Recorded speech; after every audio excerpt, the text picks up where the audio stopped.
Olá, é com muita alegria que eu recebo vocês aqui em mais um encontro dos nossos episódios dos Vivências Literárias para Bebês e Famílias.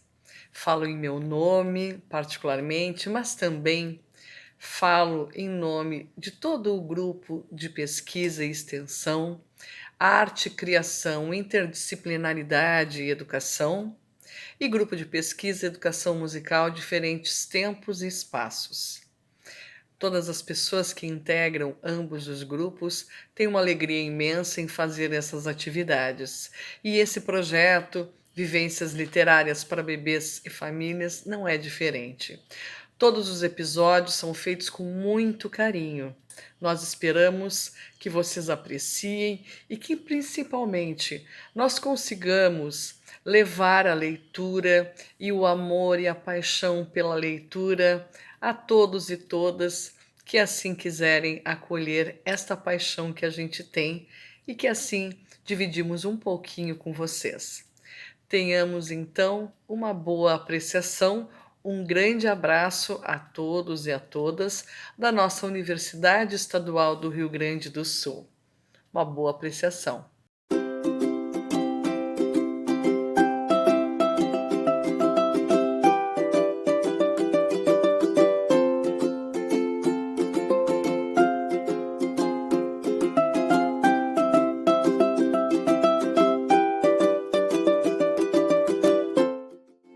As histórias orientais são fascinantes e constituem-se um verdadeiro tesouro literário.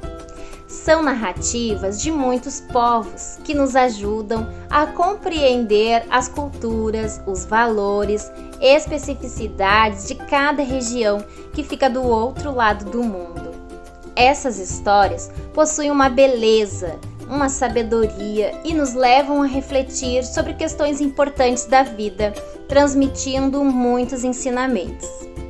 Para as crianças, as histórias orientais são um verdadeiro passaporte para um mundo mágico, com personagens instigantes e cheios de fascínio, mistérios e encantamentos.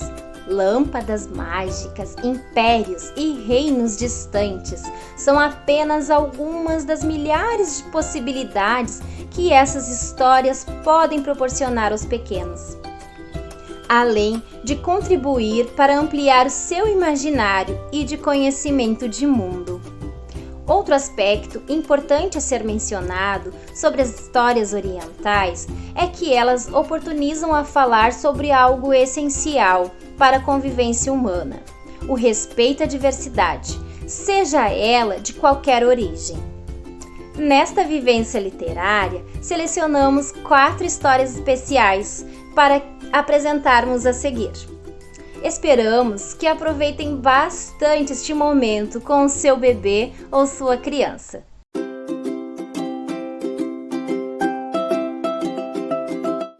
A história que vou contar hoje tem como cenário uma das mais belas montanhas do mundo, o Monte Fuji, situado no Japão. Conta a lenda que próximo ao monte vivia um pescador chamado Yuji. Ele morava sozinho, mas nunca se sentia só, pois amava a sua rotina e tudo que ela lhe proporcionava, como o mar banhado pelo sol, a sua pequena cabana, o vento bailando ao entardecer, o azul do céu, as nuvens de chuva. Yuji gostava de, no final da tarde, descansar os seus olhos sobre o Monte Fuji, recordando-se das histórias contadas por seu pai e seu velho avô. Numa certa manhã de primavera, e hoje saiu para pescar como de costume. No entanto, sentiu uma imensa felicidade, algo que ele jamais havia sentido. Era inexplicável. Ele estava radiante, encantado com a beleza do dia, quando foi chegando aos poucos um suave perfume, nunca antes sentido por ele. Depois de caminhar um certo tempo, chegou a um pequeno bosque. Lá avistou, no alto de um pinheiro, um véu magnífico. O tecido era tão macio, mais que a seda. Seus fios dourados pareciam ter sido tirados do próprio sol, e os fios de prata pareciam ter sido presentes da própria lua. Ele subiu então no pinheiro e pegou o véu. Chegando ao chão, esticou o tecido. Quando bateu o vento, ele percebeu que o tecido era bem grande, que dava para fazer uma tenda e que debaixo dela daria para abrigar uns 4 homens. Decidiu então dobrar o tecido. Dobrou e percebeu que ele era tão fino e delicado que cabia na palma de sua mão. Yuji decidiu então que guardaria o véu como uma lembrança desse dia tão especial. Nesse momento, ouviu uma voz muito suave de mulher, que suplicava: "Bom homem, por favor, devolvam o meu véu." O pobre jovem tremia de medo. Antes de se virar e confirmar, lembrou-se das histórias contadas por seu avô sobre as ninfas que às vezes desciam do reino da lua para dançar aos pés do Monte Fuji. Quando virou-se, viu a mais linda das mulheres e ficou imaginando como seria bom tê-la como companheira para passar o resto dos seus dias. Mas Yuji lembrou-se que as ninfas celestes não podem jamais viver entre os mortais.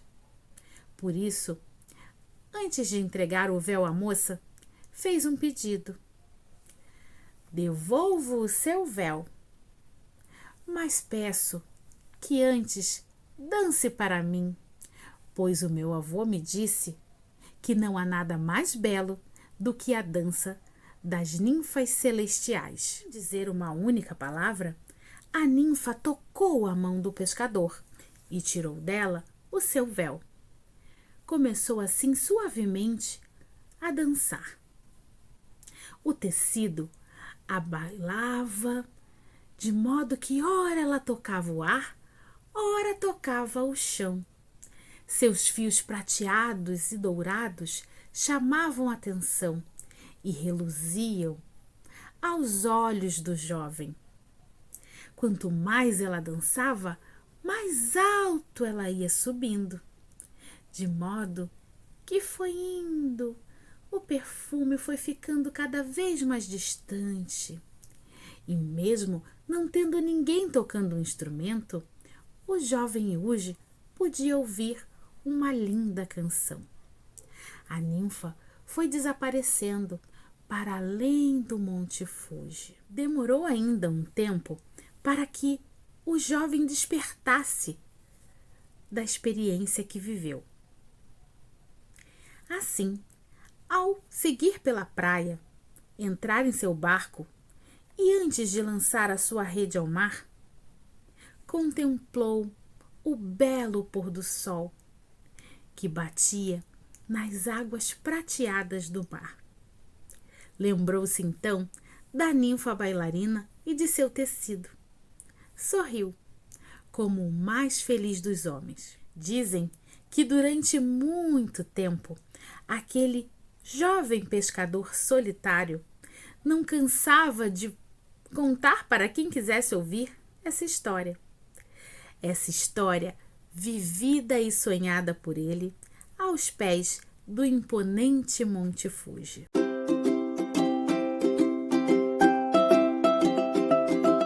Era uma vez um cortador de pedras que morava em uma pequena aldeia entre as montanhas. Um grande conhecedor de diferentes tipos de pedras e seus diversos propósitos. Todos os dias, o artesão percorria um longo caminho até as montanhas, onde tinha muitos fregueses. Por um longo tempo, o homem esteve contente, vivendo uma vida plena. Jamais imaginou pedir nada melhor do que aquilo que já havia conseguido. Porém, na aldeia onde vivia, diziam os boatos que alguns homens haviam visto na montanha um espírito que trouxera riqueza e prosperidade. Um dia, o artesão de pedras levou uma lápide para a casa de um homem rico, onde viu tantas coisas bonitas que jamais havia sonhado. De repente, seu trabalho diário parecia crescer mais e mais, e ele disse para si mesmo: "Ah, se eu fosse um homem rico e pudesse dormir em uma cama com cortinas de seda e borlas de ouro, o quão feliz eu deveria ser?" E uma voz respondeu-lhe: "Seu desejo foi ouvido, e um homem rico você deve ser." Ao ouvir a voz cantante, olhou ao redor, mas não viu ninguém. Pensando que era tudo fantasia de sua mente, pegou suas ferramentas e foi direto para casa. Mas quando chegou à pequena habitação, viu que, para seu completo espanto, em vez de uma velha cabana de madeira, no local havia um imponente palácio. A impressionante construção estava preenchida com um mobiliário esplêndido, e o mais magnífico de todos era a cama. O homem estava quase fora de si de tanta alegria, e em sua nova vida o antigo logo foi esquecido. Era agora o início do verão, e a cada dia que passava o sol brilhava mais intensamente. Certa manhã, o calor era tão imenso que o ex-cortador de pedras mal podia respirar. Determinou então que deveria permanecer em casa até o anoitecer. O artesão se tornou uma pessoa bastante aborrecida, pois nunca se divertia. Ao tentar espiar através das cortinas fechadas para ver o que estava acontecendo lá fora, avistou uma chamativa carruagem, acompanhada de muitos servos vestidos com elegantes uniformes azuis e pratas. No transporte estava sentado um príncipe, e sobre sua cabeça um guarda-chuva de ouro para protegê-lo dos raios de sol. "Oh, se eu fosse um príncipe", disse para si mesmo, enquanto a carruagem desaparecia. "Oh, se eu fosse um príncipe, poderia ter a minha própria carruagem e um guarda-chuva de ouro para me proteger desse intenso sol. O quão feliz eu deveria ser?" E um príncipe se tornou. Acompanhando sua carruagem, soldados montados a cavalo, muitos criados ao seu dispor, vestidos de vermelho e dourado. Um guarda-chuva cobiçado foi erguido sobre sua cabeça. Tudo o que seu coração poderia desejar era dele. Mas ainda não foi o suficiente. Ele olhou ao redor, ainda pensando em algo a desejar, e quando viu que, apesar de ter derramado água sobre a grama, os raios de sol a fizeram desaparecer, e que, apesar de reluzente o guarda-chuva sobre sua cabeça, a cada dia que passava, seu rosto ficava mais corado. O homem insatisfeito chorou na sua ira. "O sol é mais poderoso do que eu. Oh, se eu fosse um sol!" E o espírito da montanha respondeu: "O seu desejo foi ouvido. O sol você deve ser." E o sol se tornou. Sentiu-se orgulhoso em seu novo adquirido poder. Atirou seus raios de sol acima e abaixo na terra e no céu. Queimou a grama dos campos e queimou o rosto dos príncipes, os deixando como de gente mais pobre. No entanto, em pouco tempo começou a se cansar do seu poder, pois não havia nada mais para fazer. O descontentamento mais uma vez encheu sua alma, e quando uma nuvem cobriu seu rosto e escondeu a terra, ele chorou novamente na sua ira. "Será que a nuvem que mantém cativos os meus raios é mais poderosa do que eu? Oh, se eu fosse uma nuvem, mais poderoso do que qualquer um eu seria." E o espírito da montanha respondeu-lhe novamente: seu desejo foi ouvido. Uma nuvem você deve ser. E uma nuvem se tornou. Estava entre o sol e a terra. Ele cobria os raios de sol e realizou-se. Para sua alegria, na terra cresceu novamente o verde e as flores floresceram. Mas isso ainda não foi o suficiente para seu espírito inquieto. E por dias e semanas derramou chuva até os rios transbordarem suas margens e as lavouras de arroz ficarem alagadas. Cidades e aldeias foram destruídas pela força da chuva. Só a grande rocha, na encosta da montanha, permaneceu impassível. A nuvem foi surpreendida com a visão e gritou com espanto: será que a rocha é mais poderosa do que eu? Oh, se eu fosse uma rocha! E o espírito da montanha respondeu: seu desejo foi ouvido. A rocha você deve ser. E a rocha o homem se tornou. Orgulhosamente ele estava, e nem o calor, nem o sol, nem a força, nem a chuva poderia movê-lo. Isso é o melhor do que tudo, disse para si mesmo. Mas certo dia ouviu um barulho estranho nos seus pés, e quando olhou para baixo para ver o que poderia ser, viu um homem com ferramentas dirigindo-se para sua superfície. Quando avistou, um intenso sentimento de tremor correu por seu corpo, e o grande bloco se partiu e caiu no chão. Então gritou com toda a força e sua ira: é apenas um ser da terra. Como pode ser mais forte do que uma rocha? Oh, se eu fosse apenas um homem! E o espírito da montanha então respondeu: seu desejo foi ouvido. Um homem, mais uma vez, você deve ser. E um homem se tornou. Com o suor escorrendo no seu rosto, o homem trabalhava novamente em seu comércio de corte de pedras. Sua cama era dura e sua comida escassa, mas havia aprendido a se satisfazer consigo mesmo, e não fez muito para ser algo ou alguém diferente. Por nunca mais ter pedido por coisas que não tinha, ou desejado ansiosamente ser maior e mais forte do que outras pessoas, sabiamente prosperou, tornando-se um homem feliz. Depois de uma longa e infeliz caminhada, o velho cortador de pedras havia finalmente reencontrado a felicidade naquilo que havia deixado para trás, e nunca mais ouviu a voz do espírito da montanha.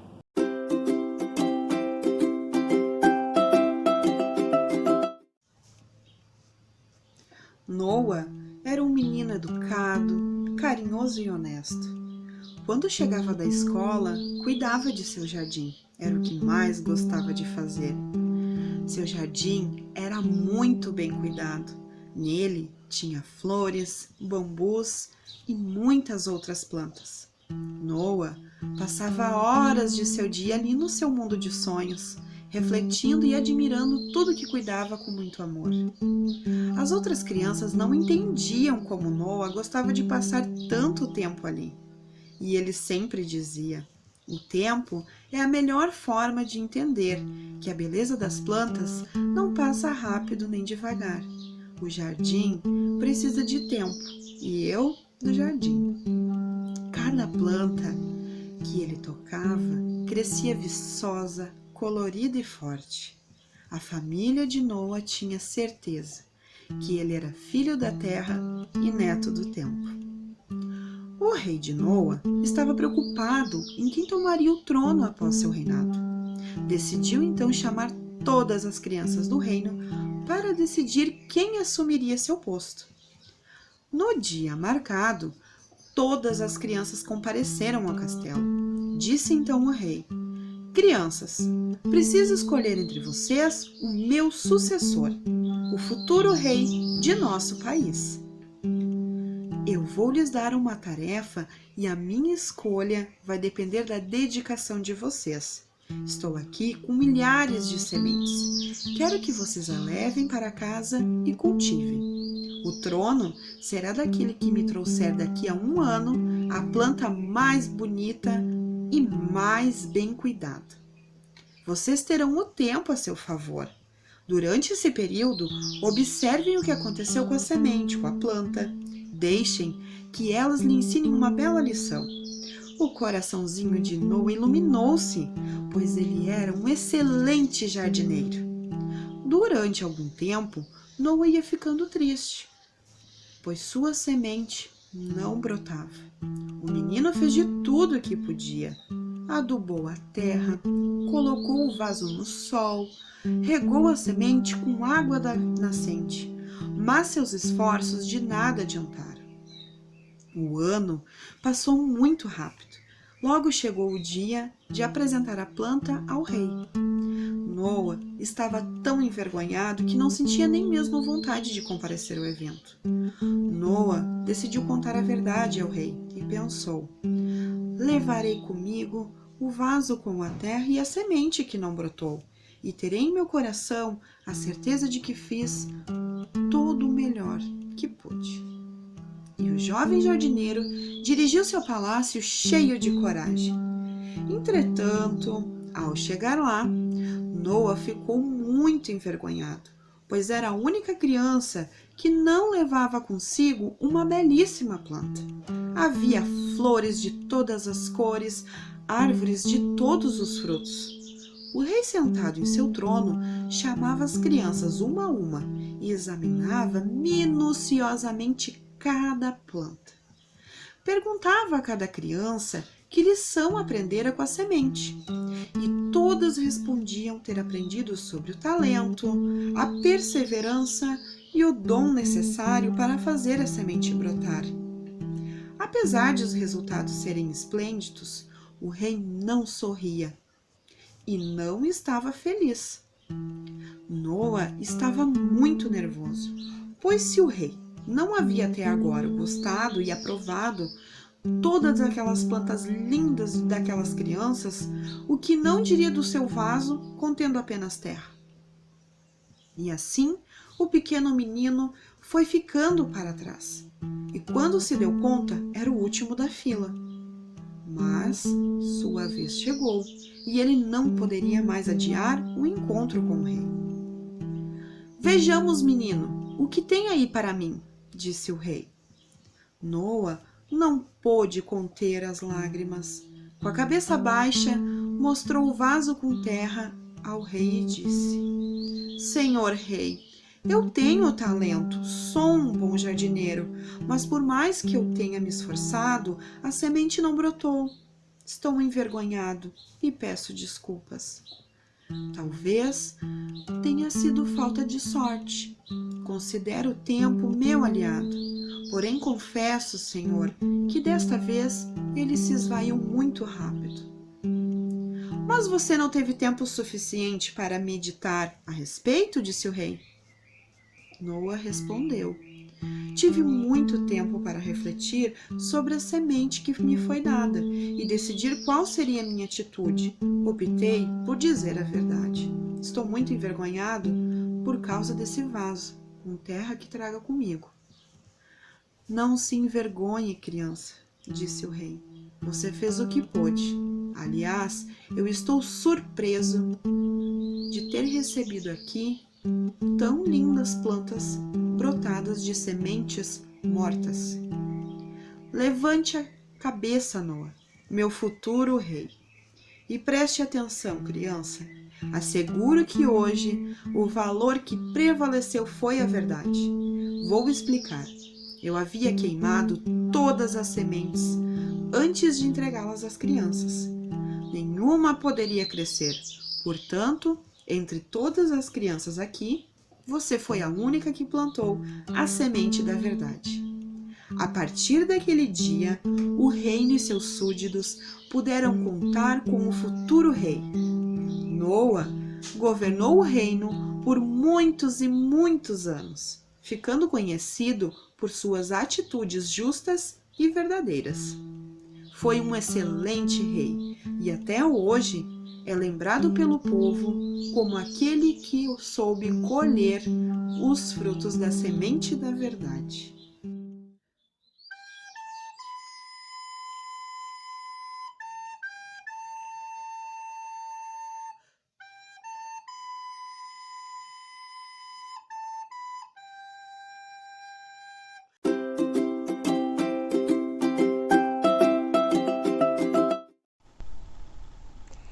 Aladim. Em um lugar muito distante, vivia uma pobre viúva com seu filho chamado Aladim. Certa noite, um homem bateu em sua porta, dizendo que era irmão de seu marido e que veio para conhecer o seu sobrinho, Aladim. O homem então chamou Aladim para fazer uma viagem e disse a ele que ele poderia trabalhar e ganhar dinheiro honesto para ajudar a sua mãe. Aladim então saiu em viagem com esse homem que dizia seu tio. Este homem se chamava Mustafá. No caminho, eles acabaram encontrando uma caverna, onde Mustafá gostaria de entrar, mas não conseguia. Então ele pediu para o Aladim entrar nesta caverna. O Aladim, todo desconfiado, falou para o homem que não entraria. O homem então disse para ele que lá dentro havia muito ouro, um tesouro muito grande e precioso, e que se ele entrasse naquela caverna, ele ia dividir com ele todo esse tesouro. O Aladim então decidiu entrar. Chegando lá, o Aladim ficou impressionado com tamanha riqueza que tinha dentro da caverna e acabou encontrando a lâmpada, a qual o Mustafá estaria interessado. Aladim aproximou-se da abertura para sair da caverna e chamou Mustafá. Mustafá pediu a ele que o entregasse a lâmpada. O Aladim percebeu que se ele entregasse a lâmpada, o Mustafá não ia lhe puxar de volta. Foi então que o Aladim disse: primeiro você me puxe e depois eu te entrego a lâmpada. Mustafá ficou tão bravo que pegou uma pedra e trancou a saída da caverna, deixando o Aladim sozinho no escuro. Aladim chorou muito triste lá dentro. Foi então que ele esfregou aquela lâmpada algumas vezes para tirar a poeira e ainda queixou-se: você é uma lâmpada muito feia, não faz nada. Mas neste momento saiu um gênio daquela lâmpada e concedeu a ele 3 pedidos. O gênio falou que ele deveria pensar muito bem no que ele iria pedir. Foi então que ele pediu para retornar para sua casa e ver sua mãe. Num estalar de dedos, o Aladim já estava na frente da sua mãe, que mal acreditava no que estava vendo. Aladim então contou a história para sua mãe, que não acreditou muito. Foi então que ele resolveu fazer o seu segundo pedido. Pediu ao gênio um palácio grandioso, com muito ouro e riqueza, pelo qual ele pudesse viver muitos anos na vida com sua mãe. O gênio concedeu o seu pedido, e lá estava o Aladim e sua mãe num grandioso castelo.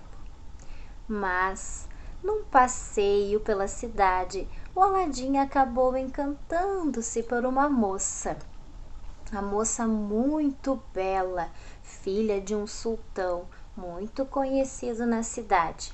Aladim resolveu então visitar o sultão e pedir a mão da linda moça em casamento. Chegando lá, o sultão disse a ele que só concederia o casamento se ele tivesse um castelo tão grandioso quanto o dele. Aladim então chegou em sua casa e pediu para o gênio que fizesse o maior e mais belo castelo. Então o sultão, acreditando na riqueza de Aladim, concedeu a sua filha para casar-se com Aladim.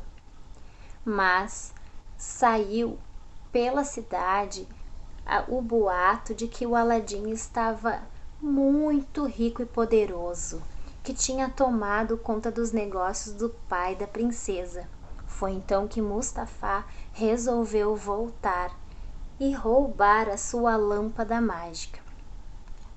Mas a bela princesa ajudou Aladim a recuperar a sua lâmpada.